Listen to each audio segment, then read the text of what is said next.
บักทั่วอยู่กับเพื่อน พี่น้องเอ้ยทั่วขาวเก็บไปหลายหน่อยแล้วเด่น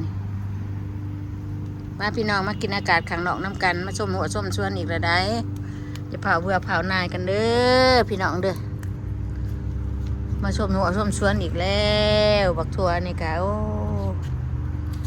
หลากดินอยู่นี่นะเป็นจากใจขี้ดินขึ้นดอดากดินเนี่ยพี่น้องเอ้ยอันนี้เป็นยังวะมียังขาวๆนี่เปลือกไข่วะเปลือกไข่จนแก่แล้วก็มีนี่บริเก็บนี่เพราะท่านแก่เนาะบริตามเนี่ยเนาะกระหอกกระแตกระต่ายมากัดพี่น้องดอลากดินเห็นปะ มีปักถั่วอันนี้ปักถั่วช่องช่ำตัวนี้เป็นเบิดแล้วก็สีตัวเครื่อยเง่าเนี่ยเป็นต่อดอลากดินนี่เห็นปะพี่น้องดอลากดินแล้วนี่เป็นเนี่ยจะนี่รุ่นหนึ่งได้นี่รุ่นสองนี่บักถั่วแดงนี่กำลังอันนั้นเนี่ยโอ้กำลังเป็นพี่น้องเขาดิเชิมอยู่นี่กำลังเป็นเด้อดอลากดินนี่ตัวนี้ดอลากเทิงเนี่ยตัวนี้นะถั่วแดงอันนี้ปลูก2 3 3นะบอนเดียวนี่พอได้กินอันนี้บักถั่วขาวมันจะเป็นบักถั่วดอพี่น้องมันจะเป็นบักถั่วดอมันเครือมันชันๆนึงเห็นปะตัวสูงนี่มันบักถั่วแดงตัวชิปโปโปเพิ่งเบิ่งดำมันในชิปโปโปมันก็ชิปโปโปน้ำขาวก็เป็นบักถั่วขาวผักอีตูเก็บไปตากมื้อนี้ว่าสิตากผักขะแยงด้วยบ่ได้ตากผลเหมือดตึ๊บอยู่เลยบ่ได้ตากเด้อพี่น้องกินอากาศข้างนอกว่ามื้อนี้อากาศดีพี่น้องเนี่ยลมบ่อยอยู่นี่ผัดกบไปกบพร่ำขะน้อยนี่ผัดบ่อยอยู่ผักอีเดินเนี่ยคารามาเนี่ยโอ้ยกงมางามนี่ปลูกใส่ถังไว้ใช้ขี้ดินอย่ามันตายจะเอาเขาทั้งน้ำงามแท้งามบ้าพี่น้องขน่อยมาขัวว่าจะปิดไปขัวอยู่นี่ขัวใส่หมูนั่งก็ได้หลายเราก็บ่เคยปลูกหญ้ามากแต่ปลูกคุปีกับปีนี้ปลูกง่ายปีก่อนก็ปลูกหญ้าแล้วก็คือเครือข้าวห่อตัวนี้ก็สิเตรียมเอาไว้เขาในพอตัดออกตะกี้เครือมันยาวตัดออกมามันในอากาศดิมันนั่งกินอากาศนกกัดไปแล้วอากาศไปชวนในหัวในชวนขน่อยนี่ก็จะตัดหญ้าบึนๆนี่เบิ่งดูพอดีเย็นมันเป็นอากาศเปลี่ยนนะเดี๋ยวนี้มันรถกระเด็นจ่าคนน่ะมาพี่น้องในสวนขน่อยแค่นี้ละเอาปลูกมีเบิดทุกอย่างจะกินบ่ให้มันนั่นบางเท่านั้นแล้วได้ยากระปลูกเอาเหยาะไอ้เนี่ยปลูกอันละต้น2 ต้นก็พอได้กินอยู่พี่น้องจะรอชารีก็ปลูกไปสิละปลูกพอได้กินขน่อยมักกินเอาเหยาะไอ้เนี่ยดิบักพริกบักเขือขน่อยกระปลูกพอได้กินบ่ได้ปีนี้บ่ได้ขายคุปีได้ขายอยู่บักพริกบ่ได้ขายปีนี้ปลูกเล็กๆจักหน่อยพอได้กินซื่อๆ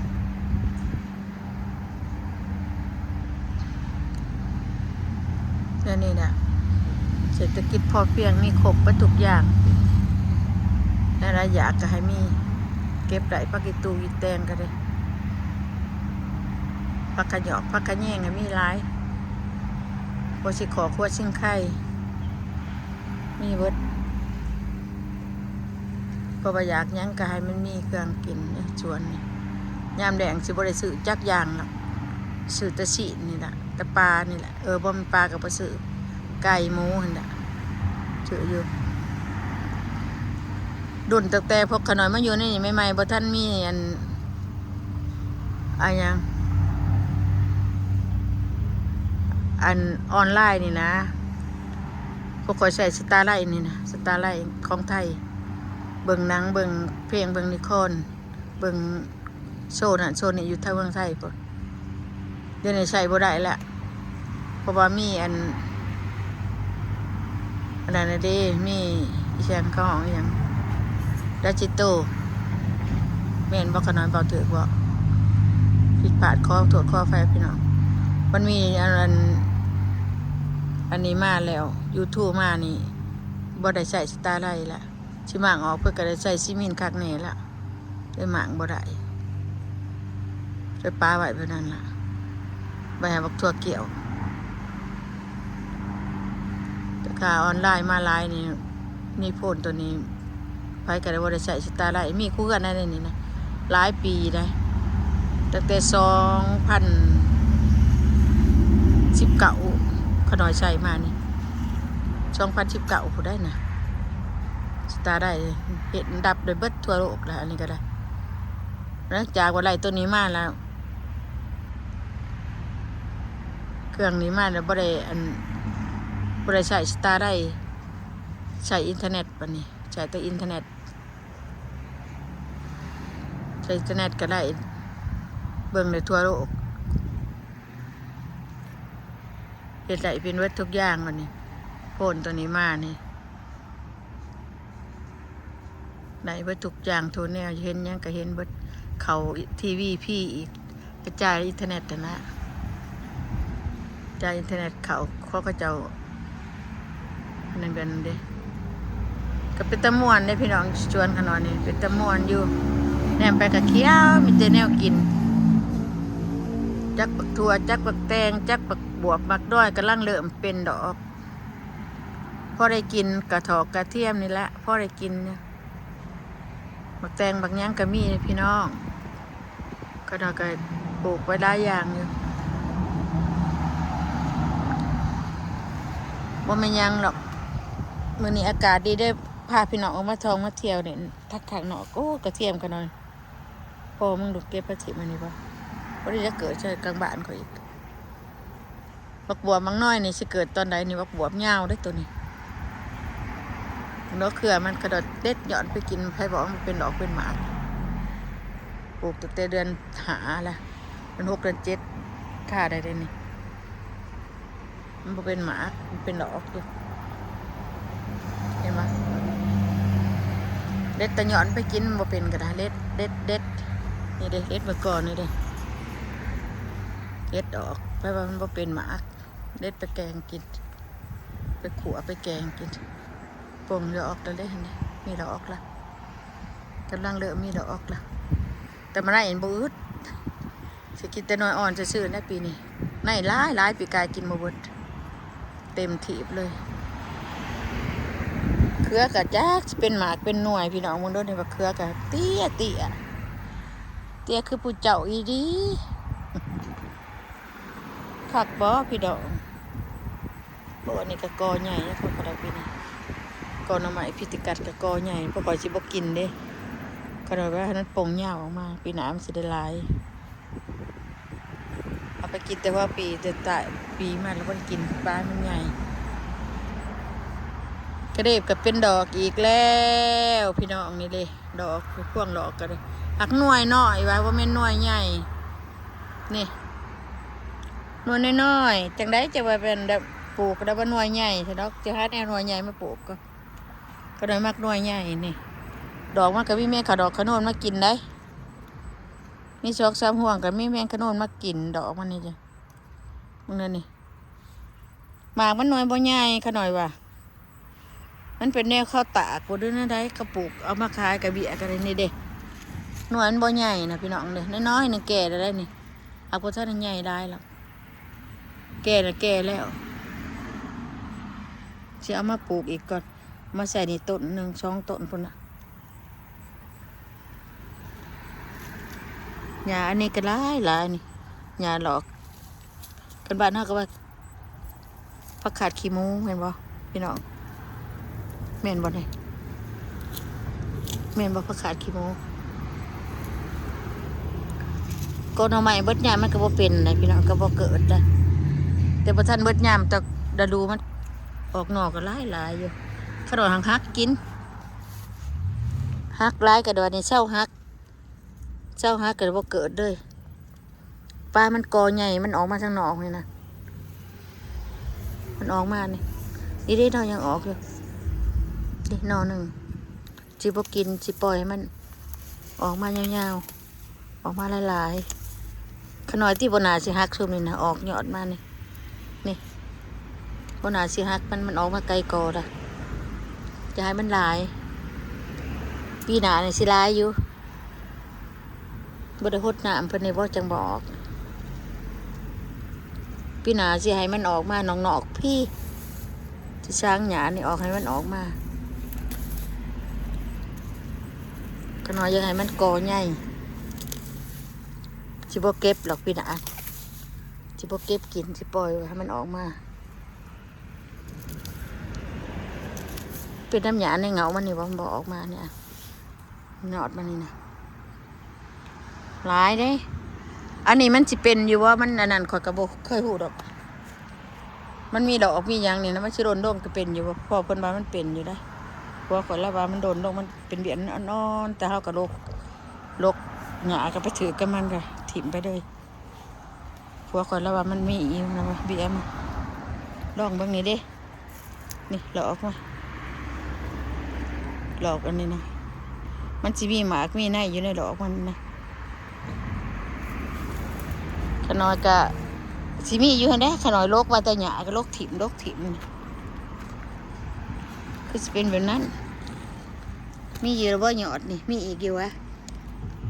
จะให้ออกอยู่พวกคนฮักกินลายนะพวกคนฮักตรงนี้นี่แม่น่าจะห้อยฮักเลยฮักไปปีงกินนี่ก็แม่นี่ฮักปะกระทักสูงใครอยู่ประทักต่ำนี่ที่นี่คือตัวนี้นะฮักต่ำนะก็ได้ตายไปเลย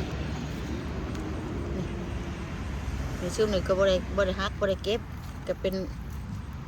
ยังมีอยู่นี่ยังเสียออกอยู่นี่ยังอ่อนอยู่นี่นะจะออกมาอีกอยู่บ่ก็เห็นต้นเดียวนะดำเดียวนะแล้วมันออกมาเต็มเบิดนี่เดี๋ยวเอามาปลูกกับ2-3 ลำนึงได้มันแล้วก็ลายก็ใหญ่ขึ้นได้ปีได้นี่ได้ปีแล้วแต่มันออกดีกับร้ายเลยนี่ตรงนี้ใหญ่มันจะคือใบมันจะคือพักชีสางเนาะพี่น้องเนาะตัวขน่อยโบเก็บดิเห็นมันอ่อนๆนี่นะโป่งขึ้นมาโบเก็บเป็นป้าไว้ดอกมันจะเป็นหมากจะเป็นอันเบี้ยอีกโอ้บักทั่วก็จะขึ้นดับไปละขึ้นเป็ดอยู่นี่ละ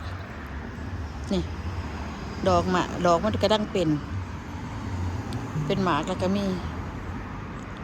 สิลองเบิ่งป้าเบิ่งเขาหยอดลงนี่สิเป็นเบี้ยบ่เบิ่งสิเบิ่งก่อนกันน้อยก็บ่เคยเห็นนั่นตู้นี้แล้วบ่เห็นอยู่ลองเบิ่งเด้มันยังอ่อนก็มีมันป่งขึ้นมาใหม่ว่ะบ่เห็นมันก็ป่งขึ้นมาจังหยอดน้อยแกงแซ่บเลยพี่น้องหวานนั่นก็เป็นดอกเป็นบากขึ้นในนี่ล่ะหยอดอ่อนนั่นนี่เป็นดอกแล้วแก่แล้วก็เป็นดอกหน่อยสิบตัดมันสิป้าไว้มันโดนเสียวิอะมาจะเป็นลายอยู่บ่ลายเติบอยู่ได้นี่โอเคพี่น้องเราเรื่องกอหน่อไม้พลังพิจิกัด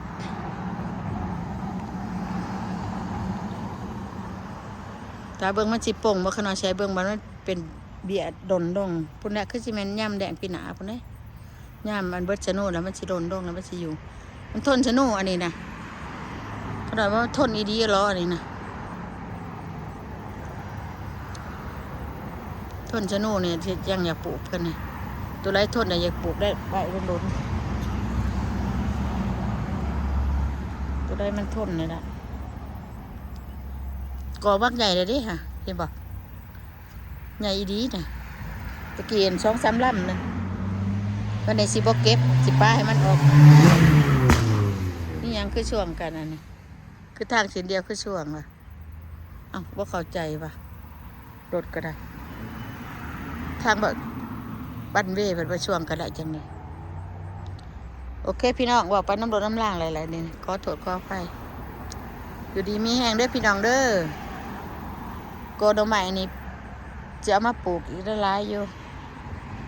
ซื้อมาปลูกถ้าจะเอามาขายอยู่ย่ามมัน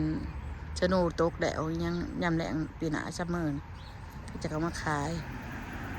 เท่พี่น้องอยู่ดีมีแห้งขอโทษขออภัยพี่น้องขอมกขอบใจที่ติดตามด้วยพี่น้องเด้อบางอย่างก็บอกผิดบอกพลาดก็ขอโทษได้หลายพี่น้องเอ้ยเอาบาย